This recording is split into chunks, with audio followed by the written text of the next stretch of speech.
हैं ड्यूटी से घर आते हैं और अपने काम में मस्त हो जाते हैं। ना तो बुद्ध विहारों में जाते हैं, ना किसी अपने ज्ञान दूसरों को बताते हैं, ना दूसरों से कुछ सीखने की इच्छा रखते हैं।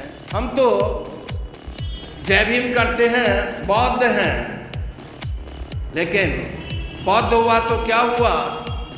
न जागा अंतर्बोध, मैत्री, करुणा, मुदिता और उपेक्षा का न जागा अंतर कि वो काम कर रहे हैं। आरएसएस के 1600 संगठन काम कर रहे हैं। अरे हमारे जितने संगठन बनेंगे उतना ही काम मिले। जो और बहुत सारे भिक्षु जो उस व्यक्ति को, उस भिक्षु को हाथ नहीं लगा रहे थे, पास में नहीं जा रहे थे, उनको भी ये ज्ञान हो गया कि हमें एक दूसरे की हेल्प। तो इसलिए करुणा का होना बहुत ज़रूरी है और हम एक दूसरे की हमदर्दी करें, एक दूसरे से प्रेम करें, तभी ये जो समाज और संगठन आगे बढ़ सकता है। बोलने के लिए विशेष तो ज़्यादा कुछ छोड़ा नहीं, लेकिन फिर भी जब समय मिला है तो मैं अपनी बात अवश्य कहूँगा। साथियों, आज जो हम बैठे हैं और यहाँ पर मंच पर बोल रहे हैं, ये किसकी देन है? बाबा साहब की देन है। तो बाबा साहब को तो हम लोग मानते हैं, लेकिन बाबा साहब की नहीं मानते हैं। साथियों, हमको भी लगभग, मेरे को 30 साल काम करते हो गया भारतीय बौद्ध महासभा में दिल्ली प्रदेश में, लेकिन लोग जो है मस्त हैं। अभी वैसे अध्यक्ष साहब ने, भारती जी ने कहा था कि दिल्ली जो है कुछ बड़ा शहर है, तो बड़े लोगों का शहर है। तो वास्तव में ऐसा ही है। यहाँ लोगों को सब कुछ ठीक ठाक मिलता है, तो उनको लोगों की कोई जो है, लोगों की चिंता नहीं है। बस वो जाते हैं ड्यूटी से घर आते हैं और अपने काम में मस्त हो जाते हैं। ना तो बुद्ध विहारों में जाते हैं, ना किसी अपने ज्ञान दूसरों को बताते हैं, ना दूसरों से कुछ सीखने की इच्छा रखते हैं। तो साथियों, ऐसा ना करें। देखिए, हम लोगों को जो ये सिखाया है, बोलना सिखाया है, वो ये सब बाबा साहब की देन है। तो बाबा साहब की बातों को फॉलो करें, बाबा साहब की बातों को फॉलो करें और आगे बढ़ें। अब मैं बताना चाहता हूँ कि बहुत सारे लोग कहते हैं हम तो जय भीम करते हैं, बौद्ध हैं, लेकिन बौद्ध हुआ तो क्या हुआ? न जागा अंतर्बोध, मैत्री, करुणा, मुदिता और उपेक्षा का न जागा अंतर्बोध। इसी प्रकार ब्राह्मण भी कहते हैं कि हम तो ब्राह्मण हैं, तो ऐसा कहने से कोई लाभ थोड़ी होगा। उससे क्या होता है? तो ब्राह्मण हुआ तो क्या हुआ? न जागे ब्रह्म विहार, मैत्री, करुणा, मुदिता और उपेक्षा के न जागे ब्रह्म विहार। तो साथियों, अगर आप सही मायने में बौद्ध हैं, तो आप इन 4 ब्रह्म विहारों का अवश्य रूप से पालन करें। 4 ब्रह्म विहार क्या है? मैत्री है। मैत्री का मतलब है प्रेम करना, और प्रेम केवल मानव मात्र से ही नहीं, बल्कि इस पृथ्वी पर जितने भी प्राणी हैं, सबके प्रति जो है मैत्री का भाव रखना चाहिए।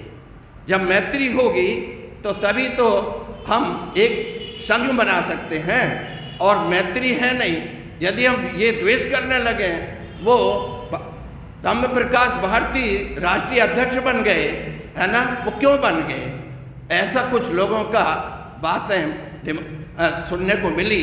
भाई, मैं कहता हूं कि वो काम कर रहे हैं। आरएसएस के 1600 संगठन काम कर रहे हैं। अरे हमारे जितने संगठन बनेंगे उतना ही काम तेजी से आगे चलेगा। साथियों, मैं इस पक्ष में हूँ।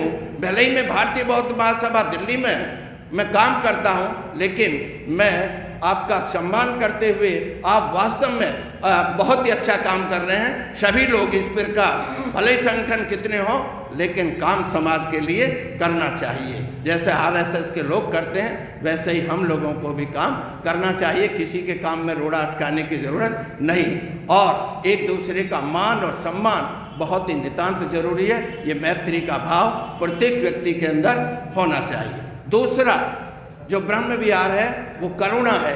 करुणा का मतलब है कि यदि कोई व्यक्ति दुखी हो किसी भी कारण से, तो हमें उसके पास जाकर के मालूम करना चाहिए, भाई तुमको किस प्रकार से कष्ट हो रहा है, क्या कष्ट हो रहा है, आपको क्या चोट लगी है, तो उसकी तुरंत हमदर्दी के लिए वहाँ पर जाना चाहिए। भगवान बुद्ध ने भी एक व्यक्ति को देखा, एक भिक्षु बहुत ज़्यादा बीमार था और उसके पास कुछ जाना नहीं चाह रहा था, जाता नहीं था। वो बहुत सारे भिक्षुओं को लेकर के भगवान बुद्ध जब भिक्षु के पास गए तो उन्होंने देखा व्यक्ति बहुत परेशान है। भगवान बुद्ध ने गर्म पानी करा करके उसको स्वयं अपने हाथों से उसको नहलाया है, और जो भी उसके उपचार के लिए जो दवाई चाहिए थी वो भी भगवान बुद्ध ने उनको दी और आदमी धीरे धीरे ठीक हो गया। तो साथियों, इससे क्या लोगों को जो है शिक्षा मिली, जो और बहुत सारे भिक्षु जो उस व्यक्ति को, उस भिक्षु को हाथ नहीं लगा रहे थे, पास में नहीं जा रहे थे, उनको भी ये ज्ञान हो गया कि हमें एक दूसरे की हेल्प करनी चाहिए। तो हेल्प कब करेगा? जब करुणा होगी, जब दिल के अंदर करुणा होगी।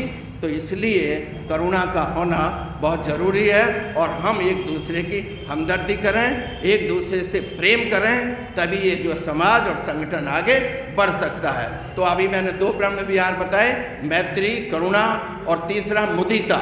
मुदिता का मतलब है दूसरे को देख करके प्रसन्न होना।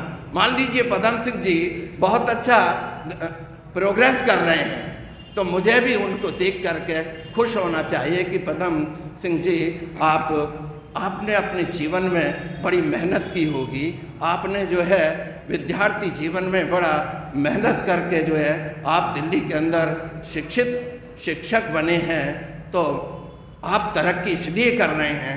और मैं इनको देख करके यदि प्रसन्न ना हूँ, ईर्ष्या का भाव रखूं अपने अंदर, तो ये मुदिता का भाव नहीं होगा।